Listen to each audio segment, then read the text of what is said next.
Private school ಟೀಚರ್ಗೆ ಮದುವೆ fix ಆಗಿರುತ್ತೆ. ಮದುವೆ ನಾಳೆ ಅಂತ ಹಿಂದಿನ ದಿನ ಶಾಸ್ತ್ರ ಸಂಪ್ರದಾಯಗಳು ಇನ್ನೂ ಸಹ ಏನೂ ನಡೆದಿರಲ್ಲ. ಅದರಿಂದ ಅವರು ರೆಡಿ ಆಗ್ತಾ ಇರ್ತಾರೆ. ಆಗ ಸುಮಾರು ಟೈಮು ಒಂದು 10-10:30 ಆಗಿರುತ್ತೆ. ಆವಾಗ ಅವ್ರಿಗೊಂದು ಫೋನ್ ಬರುತ್ತೆ, ನಿಮ್ಮ ಫ್ರೆಂಡ್ ಅವ್ರಿಗೆ ಆಕ್ಸಿಡೆಂಟ್ ಆಗಿದೆ, ಅವ್ರನ್ನ ಹಾಸ್ಪಿಟ್ಲ್ ಕರ್ಕೊಂಡು ಹೋಗ್ಬೇಕು, ನೀವು ಬೇಗ ಕಾರ್ ತಗೊಂಡು ಬನ್ನಿ ಅಂತ ಅವ್ರಿಗೆ ಟೀಚರ್ಗೆ ಫೋನ್ ಬರುತ್ತೆ. ಸರಿ ಅಂತೇಳಿ ಅವ್ರೇನು ಮಾಡ್ತಾರೆ, ಅಲ್ಲಿಂದ ಹೊರಡೋದಕ್ಕೆ ಬರ್ತಾ ಇರ್ತಾರೆ. ಆವಾಗ ಅವ್ರ ತಾಯಿ ಅಡ್ಲಾಗಿ ಬಂದು ಎಲ್ಲಿ ಹೋಗ್ತಾ ಇದೆಯಮ್ಮ ಅಂತ ಟೀಚರ್ ಅವರಮ್ಮ ಕೇಳ್ತಾರೆ. ಅದಕ್ಕೆ ಟೀಚರ್ ಅವರು, ನಾನು ಈ ಥರ ಹೋಗ್ಬೇಕು, ನಮ್ಮ ಸ್ನೇಹಿತಿಗೆ ಆಕ್ಸಿಡೆಂಟ್ ಆಗಿದೆ ಅಂತೆ, ನಾನು ಅಲ್ಲಿಗೆ ಹೋಗಿ ಅವ್ರನ್ನ ಹಾಸ್ಪಿಟ್ಲ್ ಕರ್ಕೊಂಡು ಹೋಗ್ಬೇಕು ಅಂತ ಹೇಳ್ತಾರೆ. ಅದಕ್ಕೆ ಟೀಚರ್ ಅವರಮ್ಮ, ಅಲ್ಲಮ್ಮ ನಾಳೆ ಮದುವೆ ಐತೆ, ಅರ್ಶಿನ ಮೈ, ಇನ್ನೂ ಶಾಸ್ತ್ರಗಳಾಗಿಲ್ಲ, ನೀನು ನೋಡಿದ್ರೆ ಇಷ್ಟೊತ್ತು 10-10:30 ರಾತ್ರಿಲಿ ಹೊರಗಡೆ ಹೋಗ್ಬೇಕು ಅಂತ ಇದೆಯಲ್ಲ, ಇದು ಸರಿಯಲ್ಲ ಕಣಮ್ಮ, ಇದು ತಪ್ಪು ಅಂತ ಹೇಳ್ತಾರೆ. ಎಷ್ಟೇ ಹೇಳಿದ್ರು ಸಹ ಕೇಳೋದಿಲ್ಲ. ಪಕ್ಕದಲ್ಲಿ ಅವ್ರ ಅಜ್ಜಿ ಇರೋದ್ರಿಂದ ಟೀಚರ್ ಏನ್ ಮಾಡ್ತಾರೆ, ಅವ್ರ ಅಜ್ಜಿ ಕೇಳ್ತಾರೆ, ಅಜ್ಜಿ ನಾನು ಇವಾಗ ಹೋಗ್ಬೇಕು ಅಂತ. ಅದಕ್ಕೆ ಅವ್ರ ಅಜ್ಜಿನೂ ಹೇಳ್ತಾರೆ, ಅಲ್ಲಮ್ಮ ನಿನಗೆ ಗೊತ್ತು ತಾನೆ, ಮಲ್ಲಿಕಾನ ಹುಡುಗಿಗೆ ಮದುವೆ ಟೈಮಲ್ಲಿ ಎಷ್ಟೆಲ್ಲ ತೊಂದರೆ ಆಗಿ ಏನಾಯ್ತು ಅಂತ ನಿಂಗೆ ಗೊತ್ತು ಅಲ್ವಾ, ಏನಕ್ಕೆ ಈ ಥರ ಆಟ ಮಾಡ್ತಾ ಇದೆಯಾ, ಹೋಗ್ಬೇಕು ಅಂತ, ಬೇಡಮ್ಮ ಅಂತ ಹೇಳ್ತಾರೆ. ಆದ್ರೂ ಸಹ ಟೀಚರ್ ಏನ್ ಮಾಡ್ತಾರೆ, ಇಲ್ಲ ನಾನು ಹೋಗ್ಲೇಬೇಕು ಅಂತ ಯಾರು ಹೇಳಿದ್ರು ಸಹ ತಲೆ ಕೆಡ್ಸ್ಕೊಳ್ದೆ ಹೊರಡೋದಕ್ಕೆ ರೆಡಿಯಾಗಿ ಅವ್ರ ಚಿಕ್ಕಪ್ಪನ ಮಗ ಅಂದ್ರೆ ಅವ್ರ ತಮ್ಮನ್ನ ಕರ್ಕೊಂಡು ಹೊರಡೋದಕ್ಕೆ ಕಾರಲ್ಲಿ ರೆಡಿ ಆಗ್ತಾರೆ. ಅವಾಗ ಏನ್ ಮಾಡ್ತಾರೆ ಅಜ್ಜಿಯವರು, ನಾವ್ ಹೇಳದ್ ಮಾತಂತೂ ಕೇಳೋದಿಲ್ಲ ಅಂತೇಳಿ ಆ ಟೀಚರ್ ಕೈಗೆ ಒಂದು ತಾಯ್ತ ಅಂದ್ರೆ ಯಂತ್ರವನ್ನ ಕೈಗೆ ಕಟ್ತಾರೆ. ಟೀಚರು ಮತ್ತೆ ಅವ್ರ ತಮ್ಮ ಇಬ್ರು ಸಹ ಕಾರಲ್ಲಿ ಊರಾಚೆ ಇರೋ ದೇವಸ್ಥಾನ ಬಿಟ್ಟು ಒಂದ್ ಸ್ವಲ್ಪ ಹಂಗೆ ಮುಂದಕ್ಕೆ ಹೋಗ್ತಾರೆ. ಮುಂದಕ್ಕೆ ಹೋದ ತಕ್ಷಣ ಕಾರ್ ಇಂಜಿನ್ ಆಫ್ ಆಗ್ಬಿಡುತ್ತೆ. ಫೋನ್ ಮಾಡೋಣ ಯಾರಿಗಾರು ಅಂತ ಅಂದ್ಬಿಟ್ಟು ಫೋನ್ ನೋಡ್ತಾರೆ, ಫೋನಲ್ಲಿ ನೆಟ್ವರ್ಕೇ ಇಲ್ಲ. ಏನಾಯ್ತು ತಡಕ ನೋಡ್ತೀನಿ ಅಂತೇಳಿ ಟೀಚರ್ ಅವ್ರ ತಮ್ಮ ಏನ್ ಮಾಡ್ತಾರೆ, ಕಾರಿಂದ ಕೆಳಗಡೆ ಇಳಿತಾರೆ. ಅವಾಗ ಟೀಚರ್ ಆ ಕಡೆ ಈ ಕಡೆ ನೋಡ್ಬೇಕಾದ್ರೆ ತಮ್ಮನ ಹಿಂದೆ ಸ್ವಲ್ಪ ದೂರದಲ್ಲಿ ಯಾವುದೋ ಒಂದು ಆಕೃತಿ ನಿಂತಿರೋ ತರ ಒಂದು ಫೀಲ್ ಆಗುತ್ತೆ ಟೀಚರ್ಗೆ. ತಮ್ಮ ನಿನ್ ಹಿಂದೆ ಯಾರೋ ನಿಂತಿದ್ದಾರೆ, ಸರಿಯಾಗಿ ನೋಡು ಅಂತ ಹೇಳ್ತಾರೆ. ಅವಾಗ ತಮ್ಮ ಏನ್ ಮಾಡ್ತಾನೆ, ಸುತ್ತಮುತ್ತ ಆ ಕಡೆ ಈ ಕಡೆ ನೋಡ್ತಾನೆ, ಯಾರೂನು ಇರೋದಿಲ್ಲ. ಸರಿ ಇಲ್ಲೇ ಎಲ್ಲೋ ನೋಡಿದ್ನಲ್ಲ ಅಂತೇಳಿ ಟೀಚರ್ ಏನ್ ಮಾಡ್ತಾರೆ, ಆ ಕಡೆ ಈ ಕಡೆ ನೋಡ್ಬೇಕಾದ್ರೆ ಕಾರ್ ಹಿಂದ್ಗಡೆನೆ ಬಂದು ನಿಂತಿರುತ್ತೆ ಆ ಒಂದು ಆತ್ಮ. ಅವಾಗ ಏನ್ ಮಾಡ್ತಾರೆ ಟೀಚರ್ ತಮ್ಮ ನೀನ್ ಬೇಗ ಬಾ ಕಾರ್ ಒಳಗಡೆ ಅಂತೇಳಿ ಕಾರ್ ಒಳಗಡೆ ಕುಣಿಸ್ಕೊಂಡು ತಕ್ಷಣ ಡೋರ್ನ ಲಾಕ್ ಮಾಡ್ಕೊಬಿಡ್ತಾರೆ. ಲಾಕ್ ಮಾಡ್ಕೊಂಡು ಒಳಗಡೆ ಕೂತಿರ್ಬೇಕಾದ್ರೆ ಕಾರಿನ ಸುತ್ತ ಒಂಥರ ಗೆಜ್ಜೆ ಶಬ್ದ ಕೇಳಿಸ್ತಾ ಇರುತ್ತೆ.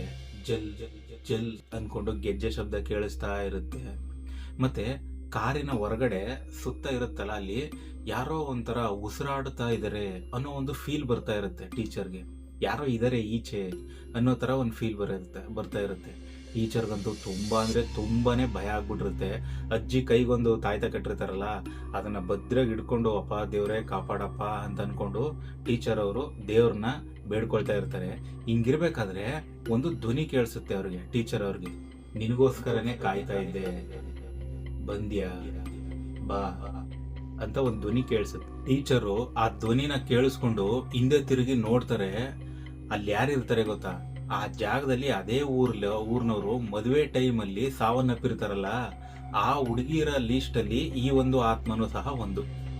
ಆ ಆತ್ಮ ಇವಳನ್ನ ನೋಡಿ, ತುಂಬಾ ದಿನಗಳ ನಂತರ ಮದುವೆ ಹುಡುಗಿ ನೀನ್ ಬಂದಿದೀಯ, ನೀ ನನಗ್ ಬೇಕು ಅಂತ ಆತ್ಮ ಹೇಳುತ್ತೆ. ಏನ ಆತ್ಮ ಮದುವೆ ಸೀರೆಯಲ್ಲಿ ಹುಟ್ಟಿರುತ್ತಲ್ಲ, ಅದು ಎಲ್ಲ ಹರಿದೋಗಿರೋ ತರ ಇರುತ್ತೆ, ಬಾಯಲ್ಲೆಲ್ಲ ರಕ್ತ ಬರ್ತಾ ಇರುತ್ತೆ.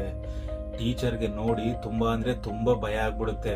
ಟೀಚರು ದಯವಿಟ್ಟು ನಮ್ಮನ್ನ ಬಿಟ್ಬಿಡಿ ಅಂತ ಕೇಳ್ಕೊತಾರೆ. ಅವಾಗ ಆತ್ಮ, ನಿನ್ ಸೀರೆ, ಬಳೆ, ಅರ್ಶನ, ಕುಂಕುಮ ಎಲ್ಲ ನನಗ್ ಬೇಕು ಅಂತೇಳಿ ಕಾರ್ನ ಎಳೆದು ಒಂದು ಕಂಬಕ್ಕ ಡಿಕ್ಕಿ ಹೊಡಿಸ್ಬಿಟ್ಟು ಮೆತ್ತಗ ಬಾಗಲ್ ತೆಗೆದ್ಬಿಟ್ಟು, ಬಾ ನಮ್ ಲೋಕಕ್ಕೆ ಬಾ ಅಂತ ಆತ್ಮ ಈ ಟೀಚರ್ನ ಕೂಗುತ್ತೆ.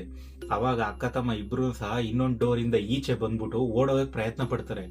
ಆದ್ರೆ ಸುತ್ತಮುತ್ತ ಅವ್ರ ಸುತ್ತ ಆ ಒಂದು ಜಾಗದಲ್ಲಿ ಮದುವೆ ಸಮಯದಲ್ಲಿ ಯಾವ್ಯಾವ ಹುಡುಗಿರು ಸಾವನ್ನಪ್ಪಿರ್ತಾರೋ ಅಷ್ಟೂ ಆತ್ಮಗಳು ಸಹ ಅಲ್ಲೇ ರೌಂಡ್ ಅಪ್ ಮಾಡಿರ್ತವೆ, ಅಂದ್ರೆ ಅಲ್ಲೇ ಇರ್ತವೆ ಅಷ್ಟು ಆತ್ಮಗಳು. ಅವ್ರಿಗೆ ಓಡೋಗೋದಕ್ಕೆ ಜಾಗನೇ ಇಲ್ಲದೆ ಇರಂಗ ಆಗ್ಬಿಟ್ಟಿರುತ್ತೆ. ಅವಾಗ ಆ ಕಂಬದಿಂದ ಫಸ್ಟ್ ಸತ್ತೋಗಿರ್ತಾರೆ ನೋಡಿ, ಸಾವನ್ನಪ್ಪಿರ್ತಾರಲ್ಲ ಮಲ್ಲಿಕಾ ಅನ್ನೋ ಹುಡುಗಿ, ಆ ಆತ್ಮ ನೋಡೋದಕ್ಕೆ ಭಯಂಕರವಾಗಿ ದೈತ್ಯಾಕಾರವಾಗಿ ಆ ಒಂದು ಕಂಬದಿಂದ ಈಚೆ ಬರುತ್ತೆ. ಅದು ಟೀಚರ್ನ ನೋಡಿ ಹೇಳುತ್ತೆ, ನಾನು ನಿನ್ನ ಬಲಿ ತಗೊಳ್ಳುವಂತ ಸಮಯ ಬಂದಾಯ್ತು ಅಂತ. ಅದಕ್ಕೆ ಟೀಚರು ಬುದ್ಧಿ ಉಪಯೋಗಿಸಿ ಹೇಳ್ತಾರೆ, ಇನ್ನೂ ಮದುಮಗಳೇ ಆಗಿಲ್ಲ, ಶಾಸ್ತ್ರ ಸಂಪ್ರದಾಯಗಳು ಏನೂ ಸಹ ನಡೆದಿಲ್ಲ, ನನ್ನ ಫ್ರೆಂಡ್ಗೆ ಆಕ್ಸಿಡೆಂಟ್ ಆಗಿದೆ ಅಂತ ಹೇಳಿದ್ದಕ್ಕೋಸ್ಕರ ನಾನು ಏನೂ ಶಾಸ್ತ್ರಗಳನ್ನ ಸಂಪ್ರದಾಯಗಳನ್ನ ಏನೂ ಪಾಲಿಸ್ದೆ ಅವಳನ್ನ ಹಾಸ್ಪಿಟ್ಲ್ ಕರ್ಕೊಂಡು ಹೋಗ್ಬೇಕು ಅಂತ ನಾನು ಬಂದೆ ಹೊರತಾಗಿ ನಾನಿನ್ನೂ ಮದುಮಗಳ ಆಗಿಲ್ಲ ಅಂತ ಟೀಚರ್ ಅವರು ಆ ಒಂದು ಆತ್ಮ ಕೇಳ್ತಾರೆ. ಆವಾಗ ಆ ಆತ್ಮ ಹೇಳುತ್ತೆ, ಮಲ್ಲಿಕಾಳ ಆತ್ಮ, ಪೂರ್ತಿಯಾಗಿ ಶಾಸ್ತ್ರ ಸಂಪ್ರದಾಯ ಏನೂ ಆಗದೆ ಇದ್ರೆ ನಾನು ಬಲಿ ನಿನ್ನ ಕೊಡಕ್ಕಾಗಲ್ಲ, ನೀವು ಹೋಗಿ ಶಾಸ್ತ್ರ ಸಂಪ್ರದಾಯ ಎಲ್ಲವನ್ನು ಮುಗಿಸ್ಕೊಂಡು ಬರಲೇಬೇಕು, ಇಲ್ಲಿಗ ಬರದೇ ಹೋದ್ರೆ ನಿನ್ನ ಇಲ್ಲಿಗ ಹೆಂಗ್ ಕರೆಸ್ಕೋಬೇಕು ಅಂತ ನನಗೆ ಗೊತ್ತು ಅಂತ ಹೇಳ್ತಿದ್ದಂಗೆ ಅಲ್ಲಿ ಇದ್ದಂತ ಕಾರು ತಾನಾಗೆ ಸ್ಟಾರ್ಟ್ ಆಗಿ ಬಂದವದೇ ಟೀಚರ್ ಮುಂದೆ ಬಂದು ನಿಂತ್ಕತ್ತ. ನೀನ್ ಇವಾಗ ಹೋಗು, ಶಾಸ್ತ್ರ ಸಂಪ್ರದಾಯ ಎಲ್ಲಾನು ಮುಗಿಸ್ಕೊಂಡು ನೀನು ವಾಪಸ್ ಬರಲೇಬೇಕು ಅಂತ ಹೇಳ್ಬಿಟ್ಟು ಕಳಿಸ್ತಾರೆ. ಟೀಚರು ಮತ್ತೆ ಅವ್ರ ತಮ್ಮ ಇಬ್ರು ಮಂಟಪಕ್ಕೆ ವಾಪಸ್ ಹೋಯ್ತಾರ. ಓದೇಟ್ಲೆ ಅಜ್ಜಿಗ ತುಂಬಾ ಸಂತೋಷ ಆಗೋಯ್ತದ.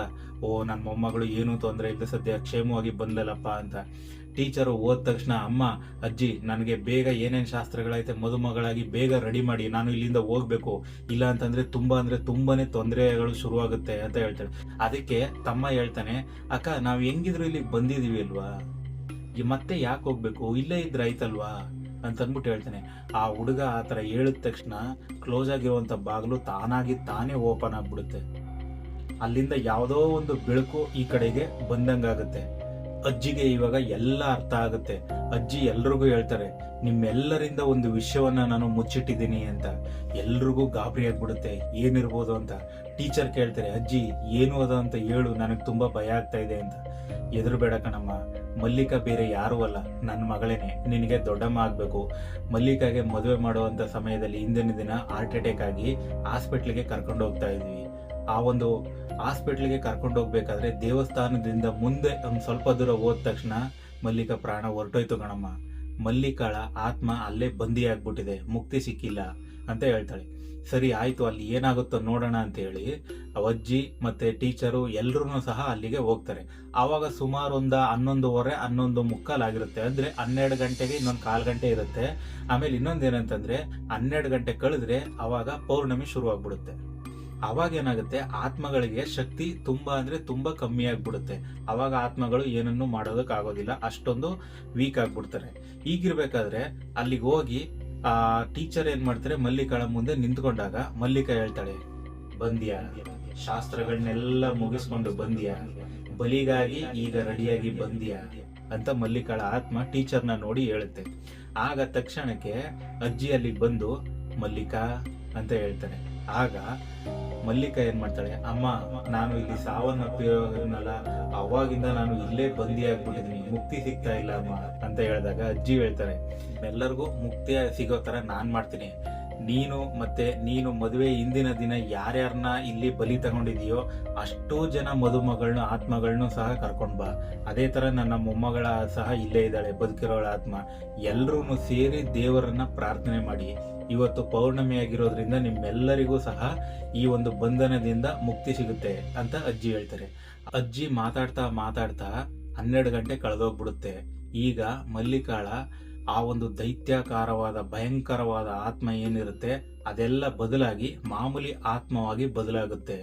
ಅಜ್ಜಿ ಹೇಳ್ದಾಗೆ ಎಲ್ರೂ ಸಹ ಮದುವೆ ಡ್ರೆಸ್ ಅಲ್ಲಿ ರೆಡಿಯಾಗಿ ಬರ್ತಾರೆ. ಅಂದ್ರೆ ಆತ್ಮಗಳೆಲ್ಲ ಅವತ್ತು ಸಾವನ್ನಪ್ಪಿರ್ತಾರಲ್ಲ, ಮದುವೆ ಡ್ರೆಸ್ ಅಲ್ಲಿ ಬಂದು ಅಲ್ಲಿ ದೇವರನ್ನ ಪ್ರಾರ್ಥನೆ ಮಾಡಿದಾಗ ಅಲ್ಲಿರೋ ಎಲ್ಲಾ ಆತ್ಮಗಳಿಗೂ ಸಹ ಮುಕ್ತಿ ಸಿಗುತ್ತೆ. ಮುಕ್ತಿ ಸಿಕ್ಕಿ ಆ ಒಂದು ಕಂಬನು ಸಹ ಅಲ್ಲಿಂದ ಮಾಯ ಆಗ್ಬಿಡುತ್ತೆ. ಅದೇ ಜಾಗದಲ್ಲಿ ಒಂದು ಸುಂದರವಾದ ಹೂವಿನ ಗಿಡ ಹುಟ್ಟುತ್ತೆ ಸ್ನೇಹಿತರೆ. ಅಲ್ಲಿಂದ ಆ ಊರಿಗೆ ಯಾವುದೇ ರೀತಿ ತೊಂದರೆಯನ್ನು ಸಹ ಇರೋದಿಲ್ಲ. ಟೀಚರ್ ಅವರು ಅವರಿಗೆ ಆದಂತಹ ಅನುಭವಗಳನ್ನೆಲ್ಲ ಒಂದು ಡೈರಿಯಲ್ಲಿ ಬರೆದಿಡ್ತಾರೆ. ಅದಾದ ಒಂದು ಸ್ವಲ್ಪ ದಿನಕ್ಕೆ ಆ ಊರಿನಲ್ಲಿ ಇನ್ನೊಂದು ಹುಡುಗಿಗೆ ಮದುವೆ ನಿಶ್ಚಯ ಆಗಿರುತ್ತೆ. ಆ ಹುಡುಗಿನೂ ಸಹ ಇದೇ ತರ ಟೀಚರ್ನ ಹೋಗಿ ಕೇಳ್ತಾರೆ, ಈ ತರ ಮೂಢನಂಬಿಕೆಗಳನ್ನೆಲ್ಲ ನಂಬೋದ ನಾವು ಅಂತ. ನೋಡಮ್ಮ, ಗೊತ್ತಿಲ್ಲ ಅಂತಂದ್ರೆ ಅದನ್ನೆಲ್ಲ ನಾವು ಮೂಢನಂಬಿಕೆ ಅಂತ ಹೇಳ್ಬಾರ್ದು. ನನ್ನ ಅನುಭವದಲ್ಲಿ ಹೇಳ್ತಾ ಇದ್ದೀನಿ. ನಮಗೆ ಗೊತ್ತಿದ್ರೆ ಮಾತ್ರ ಈ ವಿಚಾರ ಸರಿ, ಗೊತ್ತಿಲ್ಲ ಅಂತಂದ್ರೆ ಅದನ್ನೆಲ್ಲ ಮೂಢನಂಬಿಕೆ ಅನ್ನೋದು ತಪ್ಪು. ಹಿರೀಕರು ಏನೇ ಮಾಡಿದ್ರು ಸಹ ಅದಕ್ಕೊಂದು ಅರ್ಥ ಇರುತ್ತೆ ಅಂತ ಹೇಳ್ತಾರೆ.